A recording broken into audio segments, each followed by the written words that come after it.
Mato fia nei vai ngole. O uli tama fa fo ile inga ya te oe. Mato e fo poka la mela ufa na ulu ngo penga te fai langi ia.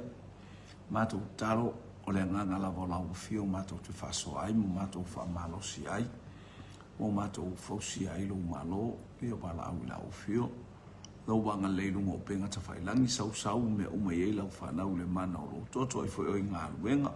Iso malo lo ni so ilungo la te ufinga wa tau mafutanga ye le anga le leo lau fio le poka la me lau fa nau ai mai no e mamao le alo so ni mai chai oi ume lo vi ingo no yesu amen amen fa talo fatu a ngai mesio tato wa inga ilungo penga te fai langi fa talo fatu ile tato officer to ton global kingdom ele ngata foi lea o le fa talo fatu hallelujah Moso staff on fire mo me el tato. Alleluia. Ja, o ai mai. Ja.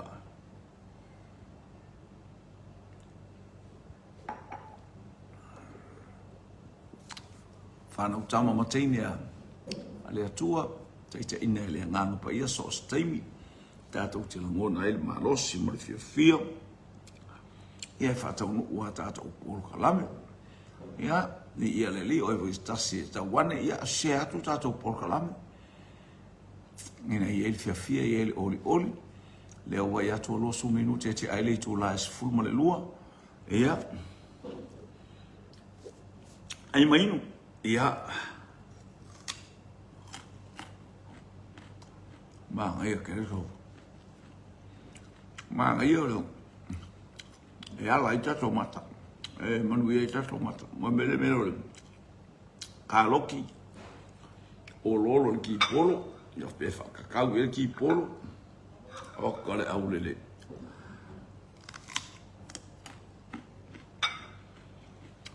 ia tato ofisili mo tali le sao por se fesili mo tali sao por se sao po le se to alua ma koina o mai sa ili Yesu nga i mai le tu sai o mai sa ili Yesu sao pe se to alua ma koina o mai sa o mai sa ili ya Yesu fai me lau tali le sao po le se sao pe se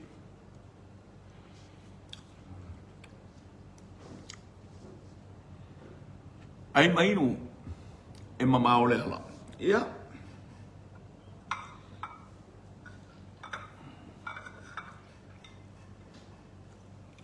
ko wa ima ai ya solo suo ti polo tu ia i male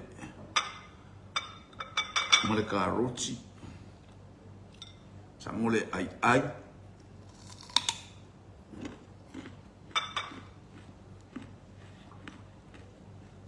ai mai no e mamao le ala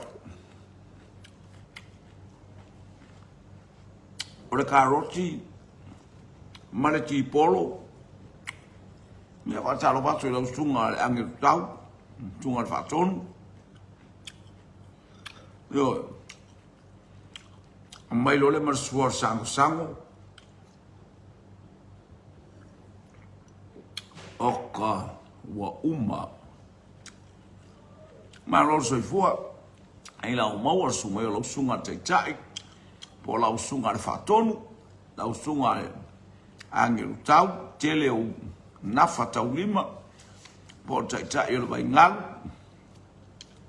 ia fata lo fatu tama mai sa e fo i po tama po tini ia malo auso pe a foi o to ia malo auso ta lofa lava ia leli io le ai fai ma fai atu nai le mormelo o le fai ngol o le carrot la gale fa con mai mato ai o tale fai carrot ai la fo eta usamila na carrot ia mana ia o mata ia o pula o mata mo lo atu ai ia O le wanga e aso tato fisili. O kalma me ho. Ale fua wala sua wala sang.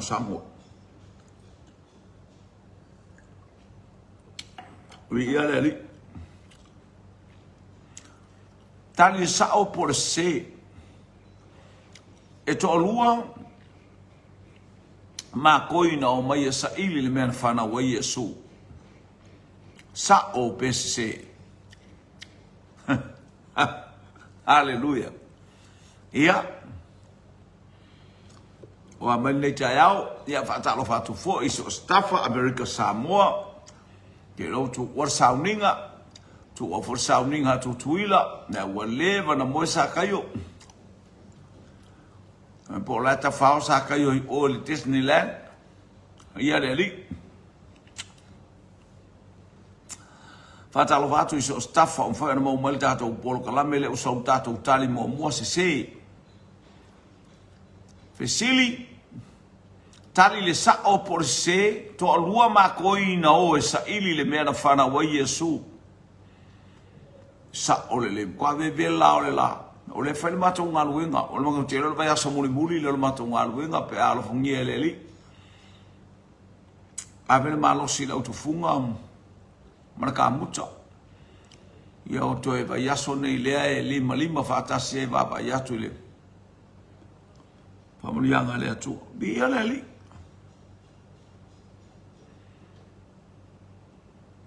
ai mainu e mamao le ala.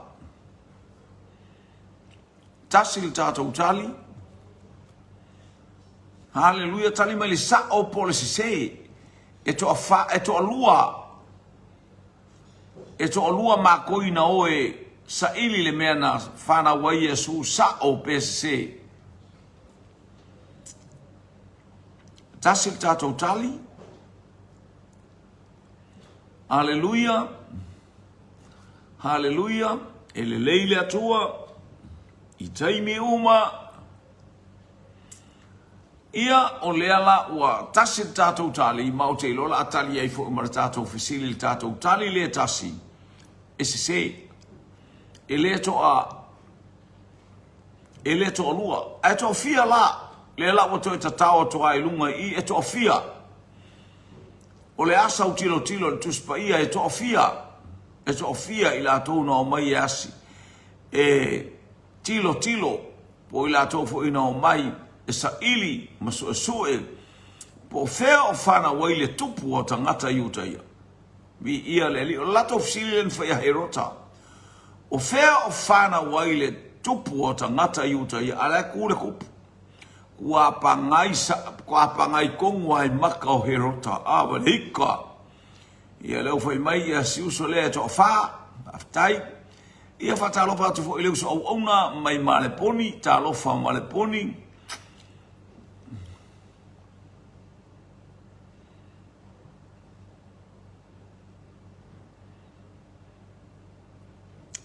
aftai io mana io tamale sole va be mai a tato sengari leo atali mai stama wa mai to afata ngata na o sa ili le mena fana wa Yesu ele no kwan him e to fia tangata e to fia makoi leo tato iloa e se sel tali fa mai to lua a fisili la e to fia ele no kwan him de tina mai Hawaii e a leo sautali fa mai to fa mai le angelu tau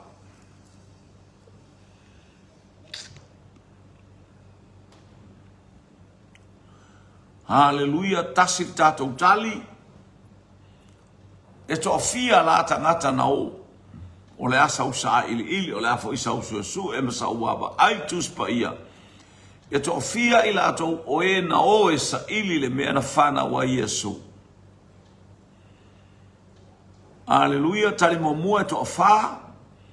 E to e tasi fo tatou tali pe to e lua mana ia wana e te fia tali mai sa uloa.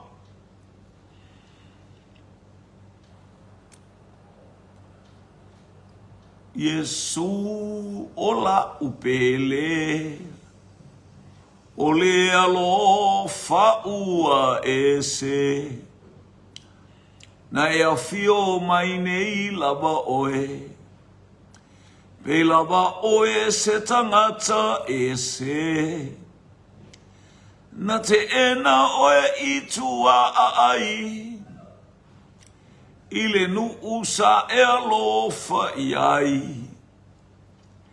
E ai fo inisi ua latou. Le fia fia ilo ua fio mai. Angi malu mai fi sanga. Ito e masina o le tausanga. Fetu ue o le tau afi. Ua pepe se mai faatasi. Manue wa tau faiolo.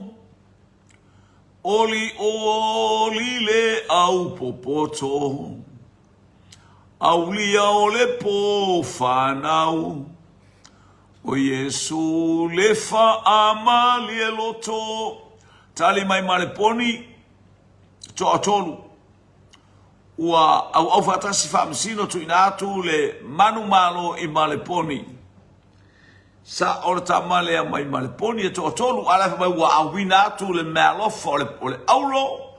O le pulumuro. Ma le pululi pano.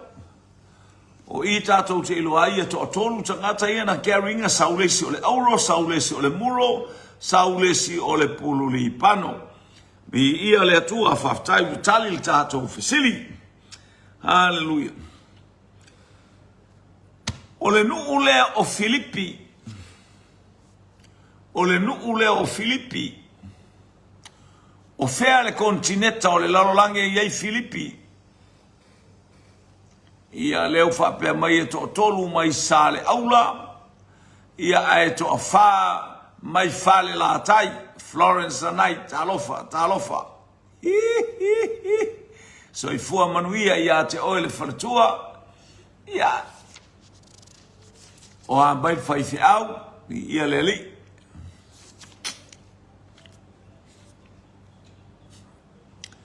Leo whapea mai le angelu tau o Asiaiti. O Asiaiti.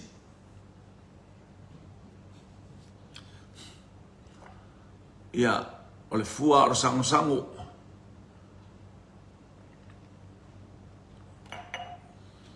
Aleluia. E leo se kontineta Asiaiti. O fea le kontineta iai Filipi. O Asiaiti e leo se kontineta. A o le kontineta Asia.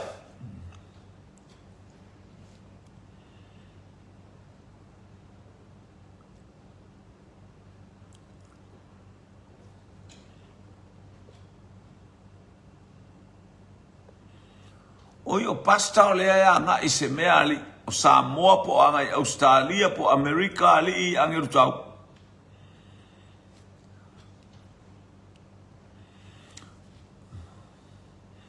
Fatalo fatu i le whailautusi o le whaputonga le lofa tunoa. I le lalo langi atoa tangata ingo i le tangata umi le ingo i asa kai o le na e le la au. Hallelujah. Lean whamai Yesu o le atatali sua i lo ufale ai sa tele aso le olanga o leanga tele le olanga o tangata. Hallelujah. Tangata le ingo i asa kai o. Hallelujah. Whamai Yesu la atao i lo ufale o tele lo ulo vale. Fatalo fatu le sunga le whailautusi e le ngata i lea le whaletua ma le ainga lotu. Hallelujah. Jono Seattle, Washington. Hallelujah. Ianga le lei atu le atua le maaftanga. Ia manuia fo i whainga lotu. Hallelujah. Ia mare whalongolongo ia fionga le atua. Hallelujah. Ia se mea la lai fua na se la utali. Hallelujah. Leo whapea mai ia te whau Asia le waingalu. Leo tu e whapea mai le angelu tau o loo i Mount Whao. O le sau i Mount Whao le whaifi au a. Po alu i whalatai. Ia, ua tali le tātou fesili o sole ia ise sina tali ma le saʻole. O le tali o le tātou fesili e te maua Filipi Europa. O le nuu muamua na o Europa na o ma whaatala le leina le tala le lei ale atua. Pei fo i tātou i tonu o le Pasifika o le ulua i nuu ale na wha a upenga ina le tala le lei o Samoa. Hallelujah. Ia. O Europa, o le nu mua ale Europa e tua oia i ma Asia o Filipi.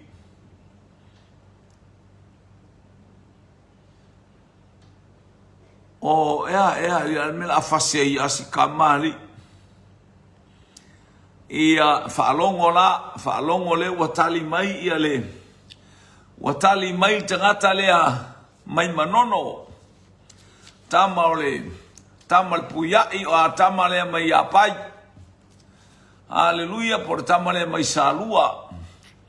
E pupuu a ele lei lima. Ia il me tonu ale lena o fatu al tangata tonu alea. Lena su e atu le fasi mai e Yesu i tonu le fale. Ia natua ovalo wa mio leanga. Saulalo. Ia whaftai leo tali mai tali o Europa o sa o le tātou tali. Whaftai lau sunga i le whailautusi. A o tātou mafuta le nei vaenga. O le aso mori atu le anga le anga alofa. I alofa anga o le tina, ma le ekalesia, ma le mafutanga, ma le porkala mele ai mainu. I le nei vaenga o le aso manuia sa uninga o tāpen o iai. Na iai le nei aso ia wha awau pēa wha manuianga le atua. Tali larfsili o Europa, o Asia, e le ai ele o Asiaiti, o Asiaiti toi o akua o i kongwa i Asiaiti, a ele anga ele o Asiaiti o se kontinenta o Asiaiti o le bad o Asia, o le kontinenta o Asia, ia whaftai, a mulpola, mi ia le li, alofu tele atu mo tina, hallelujah.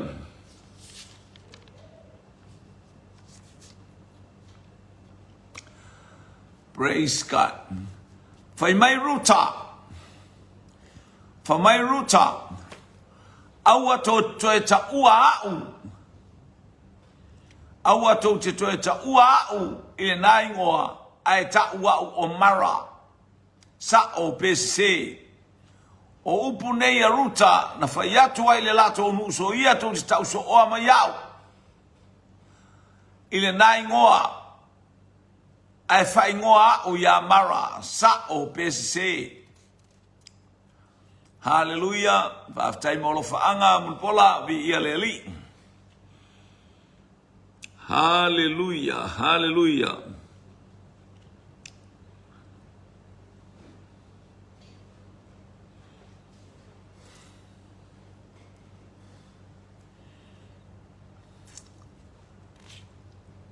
Tali mai le angelu tau ia esese isat paitea. Oi. Me ale kupu ai le bebesi. Me ale o le tala ruta aua tau te toe ta ua mailo uingoa o ruta. Ai fai ngoa uia mara. Ua o ona mea uma ua faia ele atua ia te au sa o PSC. Hallelujah. Se leva pe mai se isat paitea sapunawa. Tali mua se ato al me isapunawa masat paitea.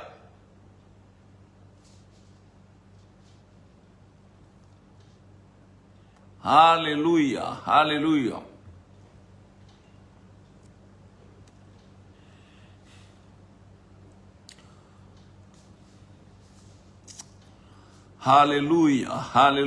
Ele leile atua.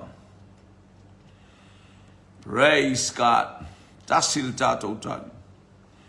For maile tala le lo matua o ruta. Aua tau te toe ta ua maya o ruta. ta wa o mara wa o ona mea uma wa faia ele atua ia te au sa o PCC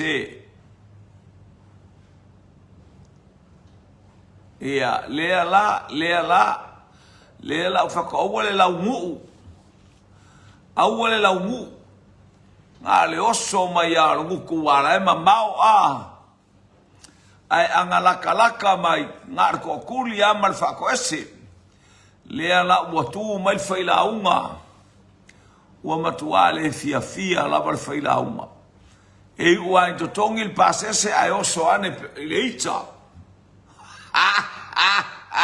sa o pese tasi le tato utali ia mai le mata te le voi al mesi se isat pai te atalo fali le ita ia li pese nu fa tatia li le nu ali e fai por kala mele ai mainu a ta o fosat pai te ai mainu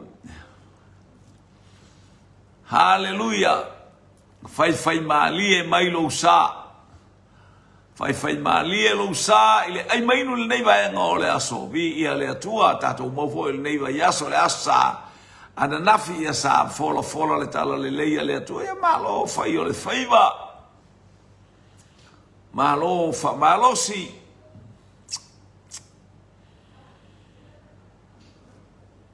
tapane le sango oka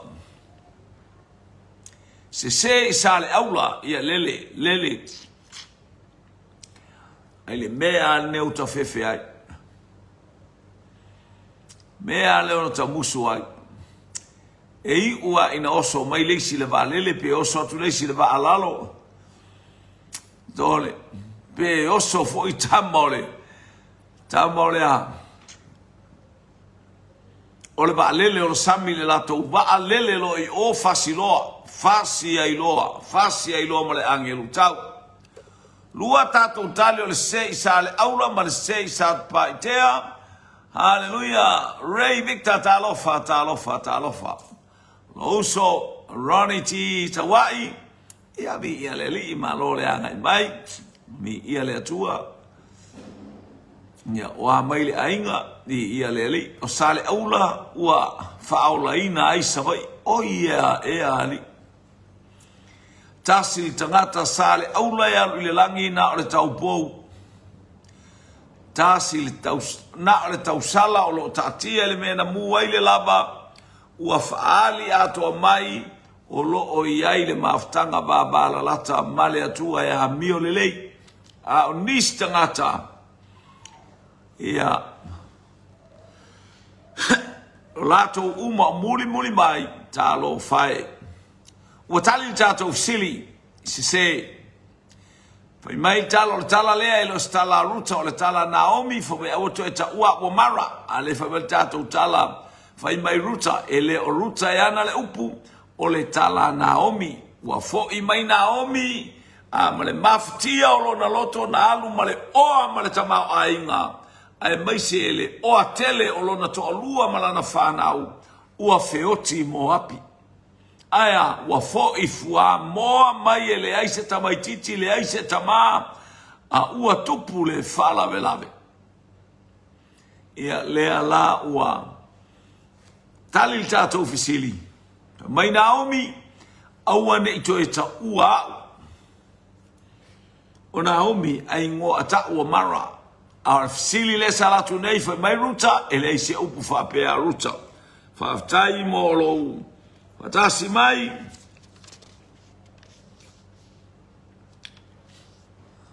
o ai tangata na ia fa ai loa mai o le aso o le ali e pouli uli e le malama o ai le profeta na fa pe ane e ia le aso e sola ai le lava vale toa a o le ali o le aso pouli uli e le o se aso malama e le o le sa o le aso o le ali e le o se sa a o le aso pouli uli le wa e lo ai e le pouli uli ni me tutupu le sa o ai le ingo le profeta na bala au mai ai le o tali mai ia tamaititi lea mai matangi mai sae o Amosa. O Amosa. O le profeta o Amosa. Ia tasi tātou tali. Haleluia. Tasi tātou tali.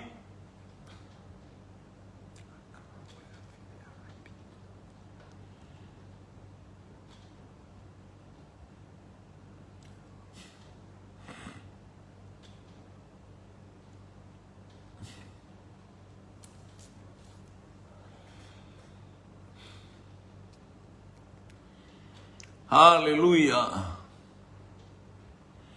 Tali mai le toina o le whailaunga o le tala le lei. Mai le kangaroo e maleponi o Tanielu. O ai le profeta na whapeane la na tala o le toe. Wala wina le o le tātou fisili o le aso o le alii. O le aso Iova le atua, o le aso Pauliuli. O ai le profeta na alanga ai, whapeane la natale e te sola mai. Haleluia. E te sola mai le leona maua oe le urosa. Sola mai le urosa maua oe a utia oe ngata. O ata o mala ese mawai oe. Haleluia. Po mai o ai le toa poto ma le toa loa te solfanua e sola i le aso lea le aise ie. Sola le lava ai le toa. Ai mainu e mamao Chris Lamsam talofa. Tali mai ia tamole wallaby ia o Daniel, tali mai tawaititi lea mailunga le au le blue au kilani po o tahu ia o Amosa. Mana itu tasi tātou tali a. Itu tasi tātou tali.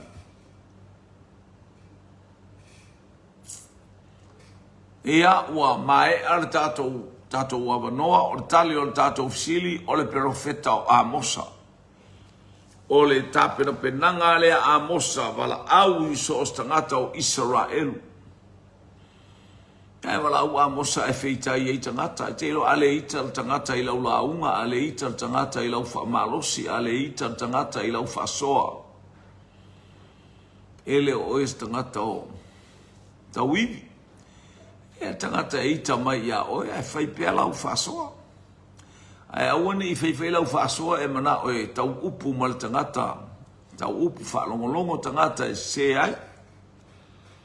Ua tali le tātou fisili o le profeta o Amosa. Aleluia.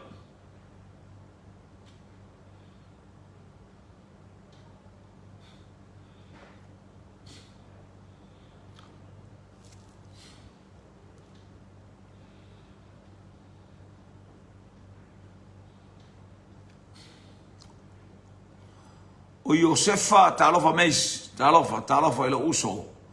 Te lo wa talo smoko ia vi ia le atua fa talofa atu ia te oile angai mai. Ia soi fomanuia fo ilo usunga, malo tātou tau fai fa malo. I haleluia, le aso fo ia nafisa ngā lue. Ia fai eise moli mau fai se fa malo si o alava tanga ese ol fe aua le atua. Ia ki ora en malo le lei. Ia fatalofa atu sa moa lo watu nu ile nei vaenga o le o ulimo o ele uso au onga o le tatou fisili le wanga I mai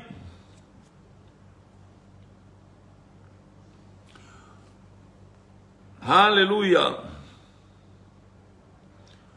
o le ale me tupu I le loto pe ato o le loto o le ngutu e tautino ai o le loto e talitonu e o mai ai le a. Atal tonu lo loto le alfa manuyanga e te maua. Peon fa pe mai o le ngutu e tautino ai. E o mai ai le ola.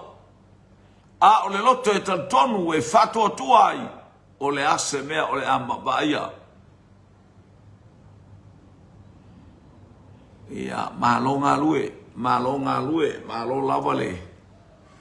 Haleluya. Ni ngā luenga ese. Awal tau singa o tātou ainga manai whanau. Ia ngata fuilea ole. Fasoa awa me ume whaia le kalisia i lea teimi ia vi ia lele i malo lava. Malo meis. Praise God. Hallelujah. Ole ngutu e tau tino ai. A ole a se me whaia le loto. Ma le loto e a. E o mai ai le ami o tonu.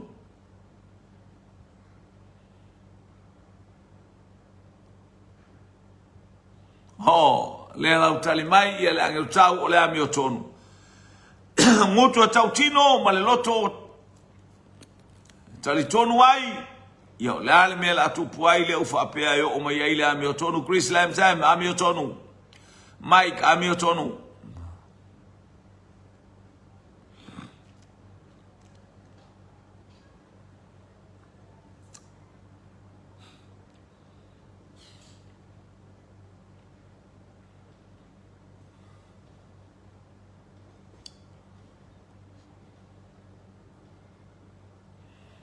Hallelujah, hallelujah.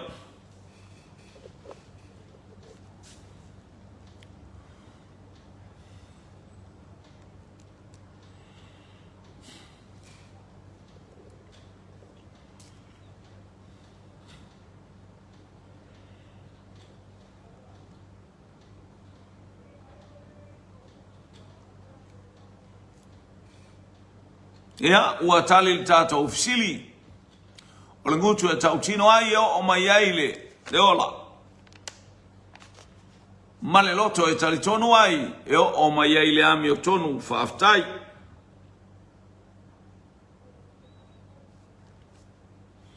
O fea se nu o akara.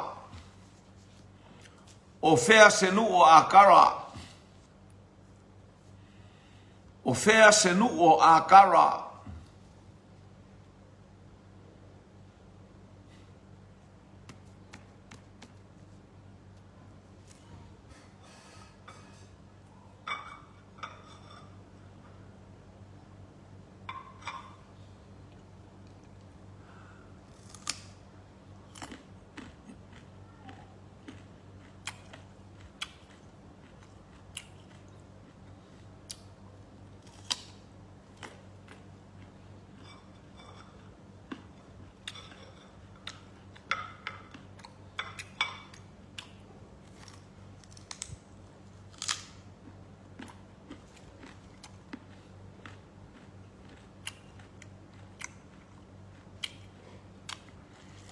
O fea se nu o akara ai mainu e mamao le ala.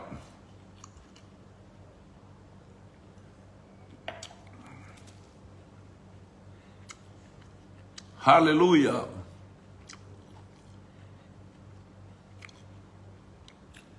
O fea se nu o akara.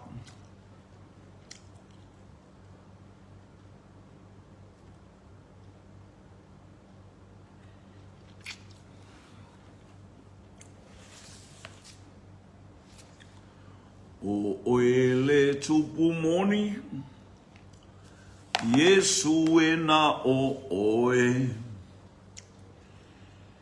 E au le pule tonu,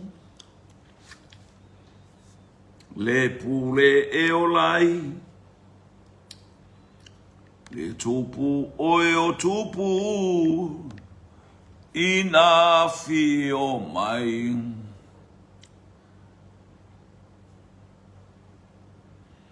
Leo whapea mai ia le tama leo le wallaby.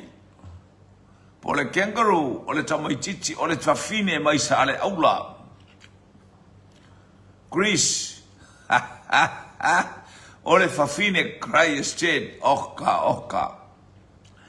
Mike, o le whawhine Aikupito i sa anapu. Ia. Florence nanai, ono sai lo uloto, malo utangi.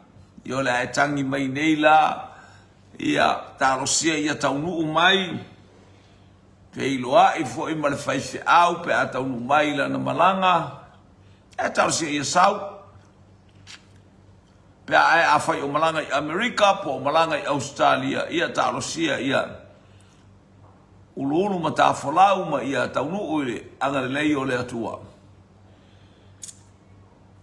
Watali tato fisili ole nu o akara ole tintiti ai kupito. Ole tintiti ai kupito. Ole ale upu e te vala au eipe a fai e te vala au. Hallelujah. O Yehova le wha malolonga. O Yehova le wha malolonga. Ole ale e tau e te tau aipe e vala au e pe yona e vala au. O Yehova le file mu o Yehova saloma. A ole ala le vala au e te vala au ai. E te vala au ai Yehova le wha malolonga. Ia sauia oe.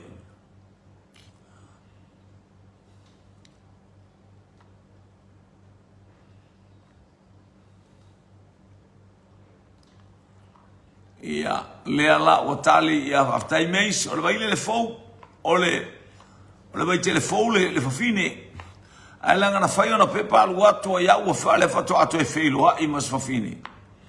Hallelujah.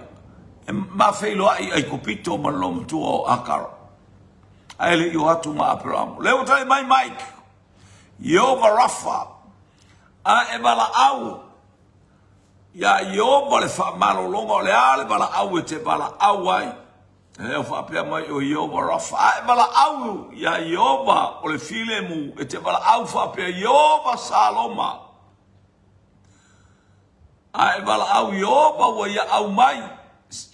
Le tali o lo mana onga ma me tele sa e tangi atuai e te bala au wha pia Yehova Irae. Leo tali mai mai Yehova Rafa. Mace, Jehovah Rapha. Victor, Jehovah Rapha. Oh, manaya, vi ialeli. Praise God. Watali tato usili. Hallelujah. Ua tali le tato ufisili. Ia leva pe me o fine o tahuhu a. Ia. Jehovah Faiva venga maya Chris Lamson.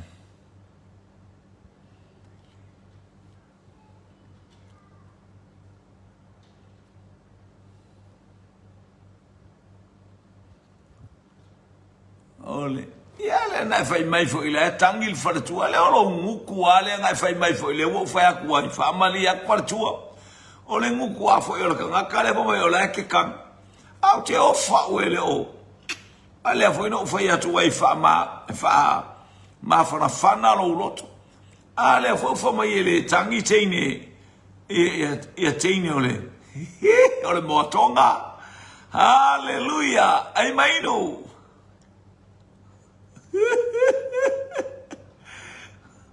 Ia manuia matanga le fai unga nei ole fai unga nga luenga meis. Alo fatu la po kala me ai mai no. Fa manuia le anga yatu. Ia ile anga le sau le mano le toto to mai mamao me o mai ile na fa nau fa aftai. Ia o Yehova Rafa.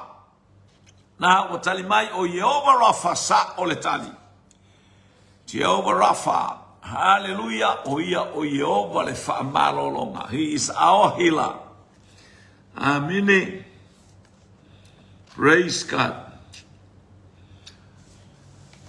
Ia fai o tato po kalame o fesenu e sa wai sa kayo. Fesenu e sa welta mai titi o sa kayo. Fesenu o stama o sa kayo.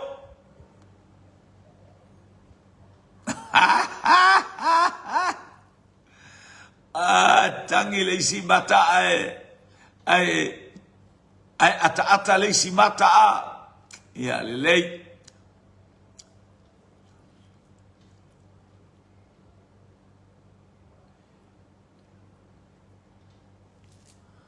Hallelujah.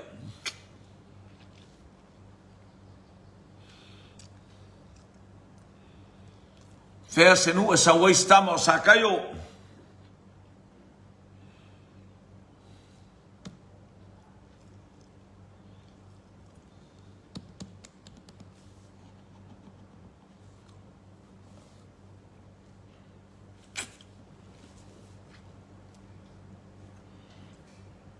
ia leo whapea mai ia e sau mai Amerika Samoa i se vaenga hallelujah o satu paitea tali na mai le kamole wallaby leo o tali mai fo e sau mai sili mangata i vai oi se le mea le o tupu ai le bebesi mea le fa bebesi a tangata le o telentau le o mai elva senga e o mai ai fai atu tala tangata le i o lato nuu mo lato tama mo lato tina sui atu i ngoa o tangata Faftai mana ia le mea sawai hallelujah mana ia le mea sawai steine lea mai hallelujah praise God stamos sakayo e sau mai o sole ai oso mai lo mole tinta sopa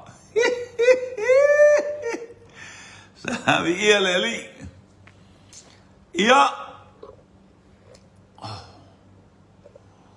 ona ole nei aso a la su ana fatonu ia pisi aso se aso fa oso ngata mo na yo tato ainga le aimainu ia ela fa longo tu a o le ai tato aimainu ia so ngafua ta itas ia ai malolo le ia aso lua ena ia mai aso ngafua ta itasi ole ne ai stato ai mainu ia lela si mai tato ai mainu ile asolua ia maso umore ba yaso ai fa se malo longa mole aso ngafua ia lo fa aso ngata fo le mai o se tato ainga ona sa fa fiangai masauninga pela ave ese vave ia le nefe aula moli ua tali tato fisili ia o tamo sakayo ia o tamo titi e sau mai se mea o le pa hallelujah ma ufanga ai vaenga i sa fata sau mai sa napu ia o le vaenga i sa vai ia o te loe sau i se vaenga hallelujah o sale aula i le tu atu lea i maa ia pe sau ia no a maa